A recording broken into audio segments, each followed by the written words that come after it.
Olá, turminha boa do 9º ano, sejam bem-vindos a mais uma aula de História. Eu sou o professor Ananias Carvalho, serei o seu anfitrião nessa nossa viagem magnífica pelo conhecimento da história. Então vamos lá ao tema de nossa aula. Aula de número 4 e tem um objeto de conhecimento, Primeira República e suas características. Contestação dinâmica da vida cultural no Brasil entre 1900 e 1930. Detalhamento, organização política da República Oligárquica. Política dos governadores, voto de cabresto, a política do café com leite. Então, galera, a gente vai navegar ainda mais, conhecer um pouco mais sobre o Brasil, a história brasileira, nos primeiros anos da República. Então, galera, sem mais conversas, sem mais delongas, vamos à nossa aula.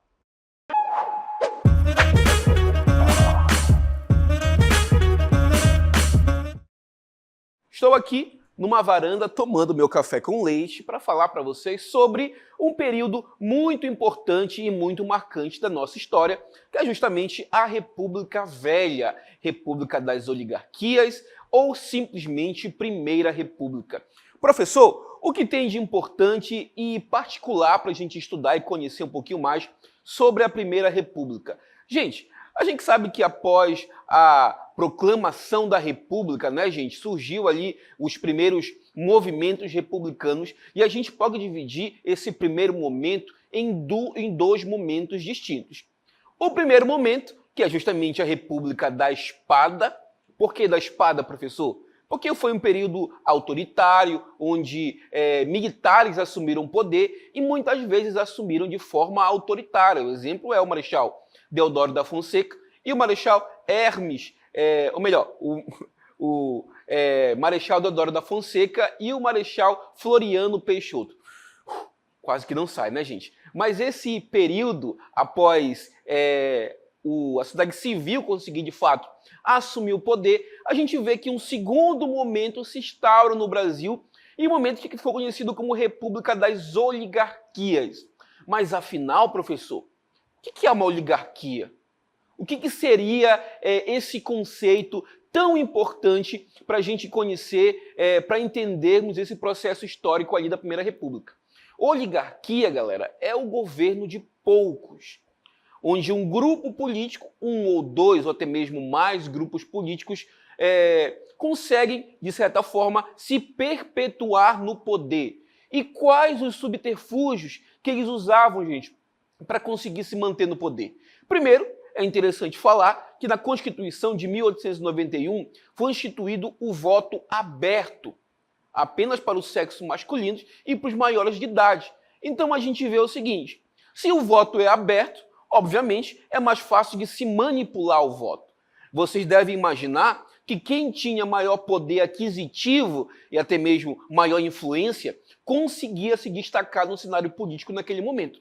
Essas são as principais características da República das Oligarquias. Mas, galera, o professor está falando muito aqui. Vamos navegar um pouquinho mais nas nossas aulas e vamos conhecer com um pouquinho mais de detalhe e aprofundamento sobre esse momento tão marcante da nossa história, que é justamente a República Velha. Vamos ao texto. Vamos lá, galera.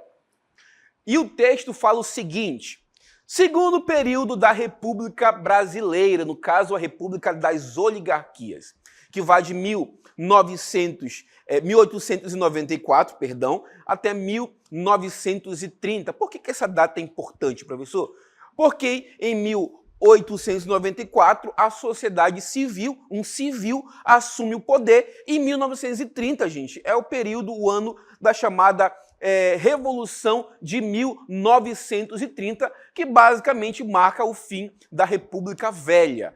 E o que o texto fala pra gente? O segundo período da República Velha ficou conhecido como República das Oligarquias. Mais uma vez, professor, o que é uma oligarquia? Oligarquia significa governo de poucos. Mais uma vez, se quiserem anotar, é importante. Oligarquia significa governo de poucos. Nesse momento da República Brasileira, um grupo político conseguiu ali se manter no poder e quase que isolando a oposição. Não tinha oposição, professor? Tinha, mas quase que não existia. Até porque eles usavam de um expediente muito interessante chamado política dos governadores, onde existia uma troca de favores entre o poder federal, presidente da República, em relação aos governadores. Você me dá apoio, em troca disso, eu não faço oposição ao teu governo. Vamos adiante com o texto. Por ser dominada, voltando por favor, vamos lá? Por ser dominada pela aristocracia dos fazendeiros, esse período ficou profundamente marcado na história brasileira por ter sido quando as grandes oligarquias, mais uma vez, grupos políticos que se perpetuam no poder, controlavam a política do Brasil por meio de esquemas e trocas de favores. O famoso toma lá da cá. Eu não faço oposição ao teu governo, em troca disso você me dá uma série de vantagens políticas. Vou trazer para vocês aqui um pequeno esquema que vai basicamente nos demonstrar como era essa relação de troca de favores entre coronéis ou grandes fazendeiros daquela época, governadores e também ali o presidente da República, por assim dizer. Vamos ao texto. Vamos lá, galera. República Velha, de 1889, que é justamente a proclamação da República, até o ano de 1930, o ano da Revolução de 30. E como é que funciona? Como era o funcionamento da estrutura política da República Velha, professor? Vamos começar, então. Adiante, vamos lá. Percebendo como era a relação do presidente da República com os governadores. Vamos lá, gente. E funcionava assim, tá, gente? Na esfera federal, a gente tinha ali uma dominância entre duas oligarquias interessantes que a gente vai começar a debater e entender daqui a pouco, tá, gente? De um lado, a oligarquia cafeeira, tá, gente? Ligado ao estado de São Paulo. E, de outro lado, uma outra oligarquia, um outro grupo político que era ligado à produção de leite, que era justamente as oligarquias de Minas Gerais. Eram os dois colégios eleitorais com maior número de eleitores. Então, uma união entre essas duas oligarquias garantia muitos votos e garantia que se perpetuassem no poder até o fim da Primeira República, tá, gente? Essa união, por assim dizer, desses dois grupos políticos, os historiadores comumente costumam conceituar de política do café com leite em nível federal, tá, gente? Mas em nível estadual, como é que funciona? Vamos lá, gente. A nível estadual, a gente tem os governadores que apoiavam o presidente da República. Em troca, o presidente da República dava uma série de cargos, uma série de favores, tá, gente? E essa política de troca de favores entre o governo federal e o governo estadual, a gente costuma conceituar como a política dos governadores. Os governadores ajudavam a eleger deputados federais e senadores que votavam a favor do presidente da República. Em troca disso, o presidente da República dava uma série de benefícios para os governadores. Sendo assim, o presidente da República quase não tinha oposição, tá, gente? Como isso acontecia? Através da esfera municipal. Na esfera municipal, a gente tinha a figura do coronel. Quem era o coronel, professor? Era o grande fazendeiro, o grande latifundiário, que controlava tanto a economia como também a vida social das pessoas que moravam aos arredores de sua fazenda. Como o voto, galera, ele era aberto, ficava mais fácil para o coronel manipular o voto das pessoas através da troca de favores, através também da violência, da pressão por meio da violência mesmo. Imagina você, tá, gente? Lá na República Velha, nos anos de 1910, um exemplo para vocês, morando no Brasil, que grande parte das pessoas moravam ali na zona rural, morando ali sob a influência de um coronel, indo votar, você declarava o seu voto abertamente e você sofria a pressão de um jagunço que muitas vezes estava lá ao lado da sessão eleitoral, e se você votasse em um candidato diferente do que o coronel queria que você votasse, vocês devem imaginar o que acontecia, né, gente? Você sofria ameaça. E esse tipo de pressão, a gente costuma falar de voto de cabresto. Prestem atenção nesses conceitos. Política do café com leite, aliança de oligarquias poderosas para manutenção do poder a nível federal, a política dos governadores, a política da troca de favores, do toma lá da cá, eu não faço oposição ao seu governo, ajudo a eleger uma bancada que vai apoiar o seu governo, em troca você me dá uma série de benefícios, e na esfera municipal, o voto de cabresto, que basicamente a gente conhece como o coronelismo. Se a gente conhecer esses detalhes, essas características, a gente vai conseguir compreender um pouquinho mais como é que funcionava a vida política no Brasil lá na Primeira República, lá na República Velha. Voltamos ao esquema. Vamos lá, galera. E a gente vê que, através desse esquema, o coronel ajudava a eleger o governador, que ajudava a eleger o presidente da República, e nessa dinâmica funcionava a estrutura política da República Velha. Prestem atenção e tomem nota. Esfera federal, existia a política do café com leite. Perdão, gente. Na esfera estadual, existia a política dos governadores. Tomem nota. E na esfera municipal, existia a influência do coronel local no chamado coronelismo. Troca de favores, política do café com leite, e aqui é o coronelismo. E funcionava o seguinte: o coronel muitas vezes era o cabo eleitoral, e esse cabo eleitoral, gente, distribuído no que a gente chama de curral eleitoral. Gente, é um termo bem pejorativo, tá, gente? Mas é justamente conhecido até os dias de hoje, quando um candidato domina ali um eleitorado de uma certa localidade. A gente costuma dizer que essa região é um curral eleitoral de determinado candidato. E essa expressão surge basicamente ali na República Velha, tá, gente? Agora seremos transportados, pegaremos uma máquina do tempo ali para a República Velha, para a gente entender basicamente como é que funcionava estruturalmente falando, a República Velha e a política do café com leite. Vamos lá, galera. Então estou eu aqui, em frente a uma grande fazenda de um grande cafeicultor da época da República Velha, para a gente entender e começar a conhecer dois personagens importantes na nossa história, na história da Primeira República. De um lado, a gente tem um político cafeicultor, tá, gente? E de outro lado, a gente tem um produtor de leite. Esses dois camaradas simbolizam as oligarquias dominantes na República Velha, que formam ali a aliança do café com leite. Como acontecia, professor? Se vocês tiverem a curiosidade de ver a lista dos presidentes da República de 1900 a 1930, vocês vão ver que a totalidade ou era mineiro, que fazia parte do Partido Republicano Mineiro, ou era paulista, que fazia parte do Partido Republicano Paulista.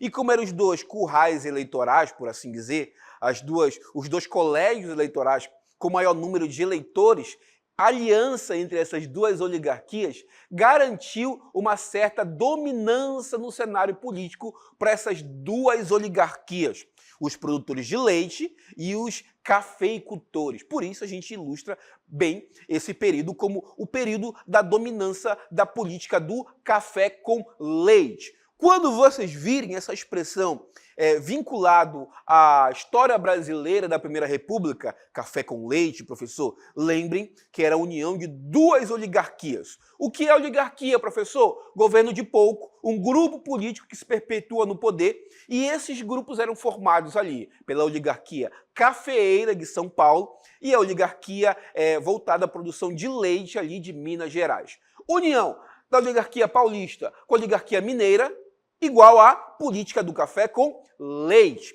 Política do café com leite. Vamos ao texto para a gente entender um pouco mais sobre esse momento histórico. Vamos lá, galera. Política do café com leite é a expressão utilizada para caracterizar o procedimento político típico da República Velha. Prestem atenção. Esse procedimento consistia na alternância de cargo de presidente da República entre as oligarquias de dois estados mais poderosos da época. Mais uma vez, política do café com leite igual à união de duas oligarquias poderosas para se perpetuar no poder, para alternar no cargo de presidente da República. De um lado, a oligarquia do estado de São Paulo, ligada à produção de café, e de outro lado, a oligarquia de Minas Gerais, ligada à produção de leite. Por isso, a gente costuma conceituar essa aliança entre essas duas oligarquias como política do café com leite. Mais uma vez, para a gente entender, o procedimento consistia na alternância de cargo de presidente da República entre duas oligarquias dos estados mais poderosos da época, que no caso era o estado de São Paulo e o estado de Minas Gerais. Adiante com o texto. Vamos lá, galera. A aristocracia cafeeira paulista passou a exercer o poder de maneira efetiva a partir do governo de Campos Salles, que no caso é o governo de 1898 a 1902. Essa política estabeleceu-se em âmbito federal e reunia dois partidos, no caso, o Partido Republicano Paulista, o PRP, e o Partido Republicano Mineiro, o PRM. Aqui a gente trouxe para vocês uma pequena ilustração para basicamente exemplificar como que era, de fato, essa união entre duas oligarquias poderosas na esfera federal, a oligarquia paulista e a oligarquia mineira. Vamos adiante com o texto. Vamos lá, galerinha. A partir de 1906, início do governo do mineiro Afonso Pena, a República do Brasil passou a ter presidente de dois partidos em revezamento. São Paulo era o maior produtor de café do país e, por isso, o estado mais rico. Minas Gerais era o maior produtor de leite e derivados e concentrava o maior eleitorado. Então, a união dessas duas oligarquias basicamente garantia a eleição do candidato indicado pelo grupo político. Vamos adiante com o texto.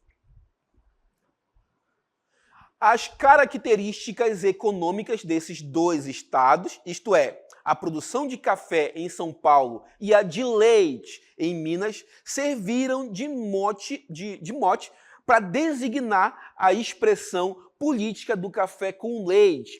Isso porque o cargo de presidente da República passou a ser ocupado entre a maior parte, pelo menos a maior parte das vezes, por algum representante das oligarquias de um desses dois estados. Então, vocês estão vendo que a política do café com leite basicamente garantia que um desses dois estados, um desses dois partidos políticos, o Partido Republicano Paulista ou o Partido Republicano Mineiro, conseguisse, então, indicar o presidente da República, e, obviamente, como eram os dois maiores colégios eleitorais, São Paulo era o estado mais rico do Brasil naquele momento, e Minas Gerais, o estado mais populoso, a união dessas duas oligarquias conseguiu, de certa forma, dominar o cenário político brasileiro naquele momento.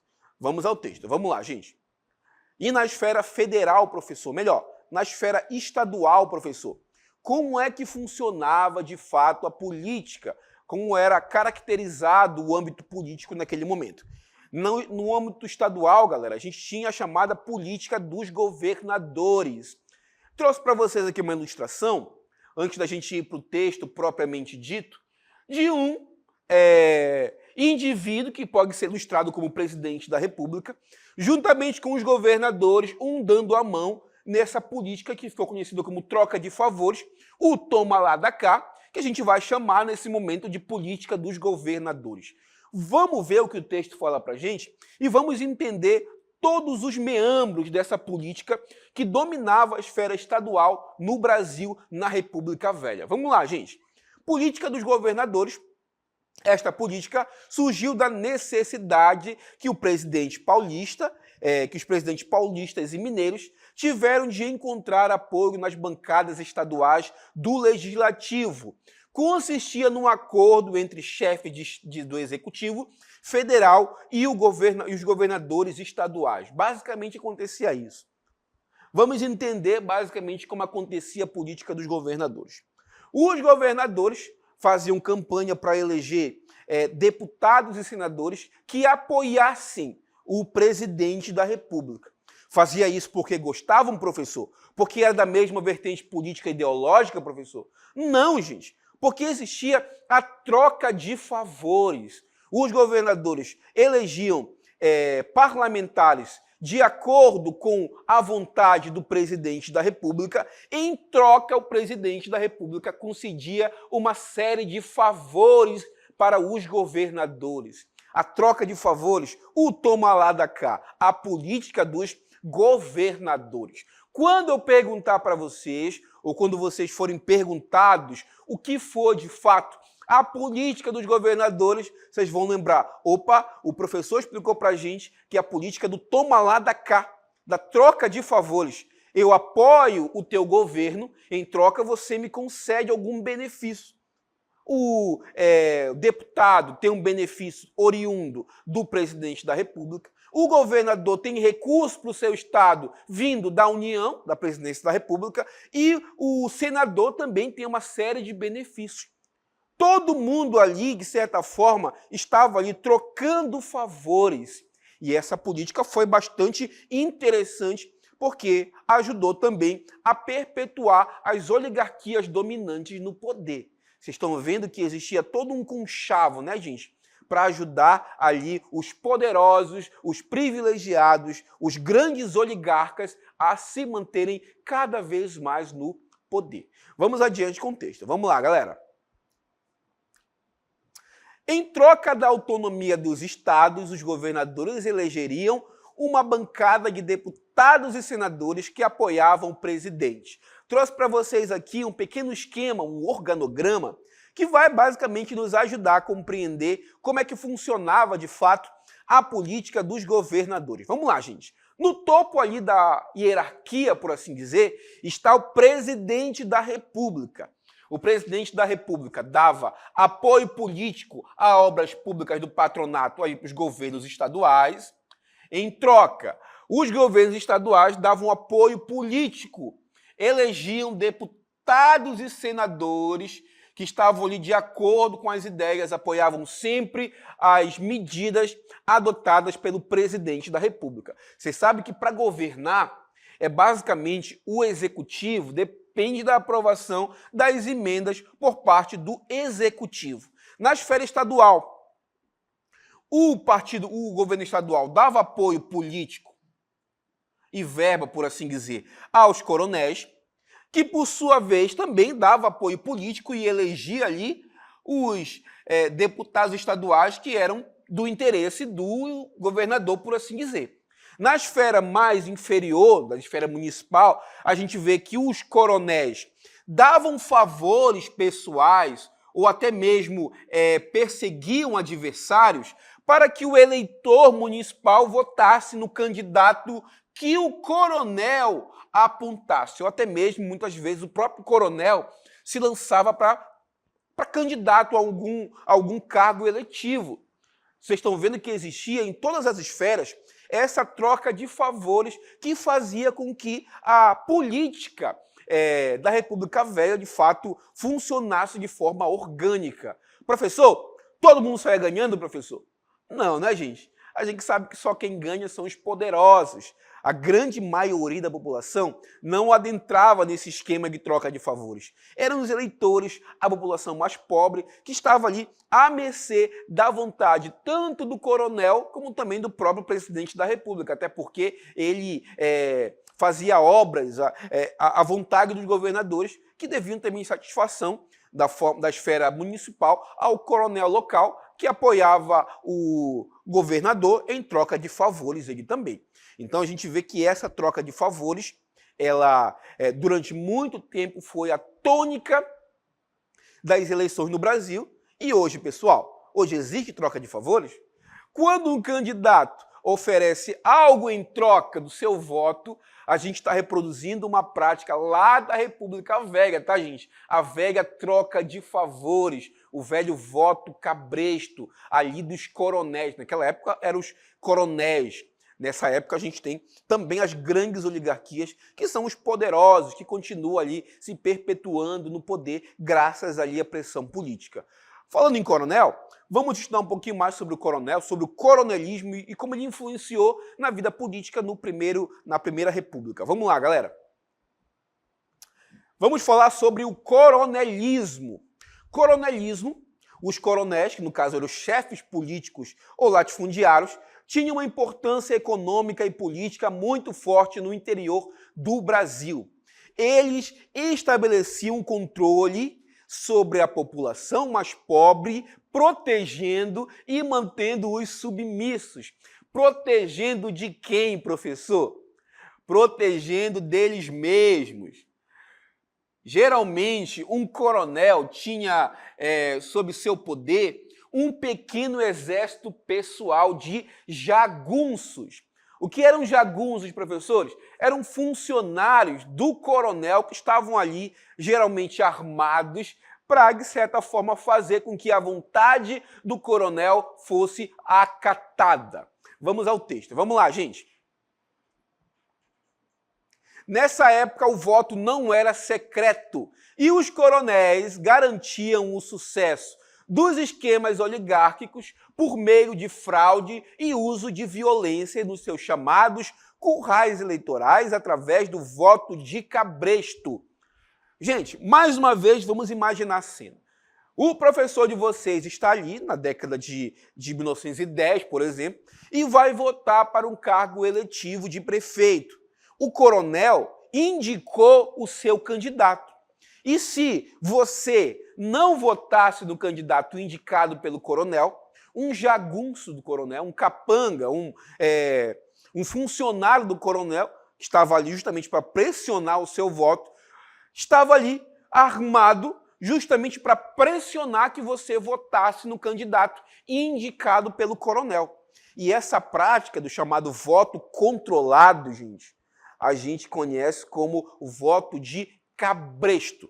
O que é um cabresto, professor? É um arreio de cavalo. Você coloca o arreio no cavalo, coloca o cabresto, o cavalo só vai andar e ver o que o controlador está querendo que ele visse de fato, e de certa forma o cavalo vai para onde o camarada quer que ele vá. Esse tipo de voto, o voto obrigado através da compra e venda ou troca de favores, a gente chama de voto cabresto ou voto de cabresto. Vamos entender como é que funcionava essa dinâmica agora com o texto. Vamos lá, galerinha. O voto de cabresto, vamos lá. Para que a política dos governadores desse certo, o coronel era uma figura essencial, uma vez que todo o arranjo para conquistar votos para eleger os deputados da oligarquia era feito por essa figura, no caso, o coronel. O coronel, enquanto figura de poder local, utilizava-se do seu poderio financeiro para exercer pressão para que os eleitores votassem no candidato desejado por ele, no caso, pelo coronel. E esse movimento, gente, esses arranjos políticos do interior, essa influência do coronel no poder político local, a gente chama de coronelismo. E essa influência que o coronel dá, essa pressão que o coronel exerce sobre os eleitores locais daquela localidade, a gente chama de voto de cabresto. Se eu perguntar o que é coronelismo, vocês vão ver que é digamos que um sistema onde o coronel exerce uma influência no poderio local, ou melhor, na localidade onde ele tem influência. E o voto cabresto, basicamente, é o voto obrigado pelo coronel para que o eleitor, de fato, votasse no candidato em que o coronel está indicando. A gente tem aqui uma cena bem interessante, tá, gente? Uma cena que ilustra basicamente como é que era o voto de cabresto. A gente tem um coronel com o arreio ou cabresto no eleitor, obrigando o eleitor a votar no candidato indicado por ele. Mais uma vez, esse tipo de prática a gente dá o nome de voto de cabresto. Mais uma vez, o que é o voto cabresto? O voto obrigado, o voto ali pressionado, onde o coronel, que exercia poder político, econômico e também ali através da força, exercia sobre o eleitor, obrigando o eleitor a votar no candidato indicado pelo coronel. Aí você questiona, professor, mas e se o camarada não quisesse votar no candidato do coronel? O que acontecia? Ele não tinha escolha, tá, gente? Até porque, na Primeira República, o voto ele não era secreto, tá, gente? Você dizia abertamente em quem você desejava votar na eleição. Beleza, gente? Eu quero agradecer muito a participação de vocês e a gente vem encerrando nossa aula por aqui.